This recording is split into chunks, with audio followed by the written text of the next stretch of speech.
اعلان پر امن پاکستان کے مرکزی آفس ٹنڈو جام میں جنرل میٹنگ کا انعقاد کیا گیا، جس میں عہدیداروں نے شرکت کی اور تنظیمی معاملات پر گفتگو ہوئی۔ ہمارے اعلان پر امن پاکستان کے مرکزی چیئرمین خلیفہ محمد تسلیم راجپوت نے میڈیا سے بات چیت کرتے ہوئے کہا، آئیے دیکھتے ہیں آواز وطن نیوز میں کہ آج تمام ذمہ داران مرکزی دفتر میں موجود ہے۔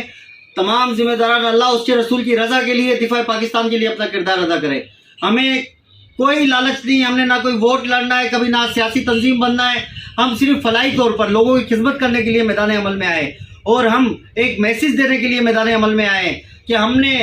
اپنی فوج جو ہمارے سر کا تاج ہے،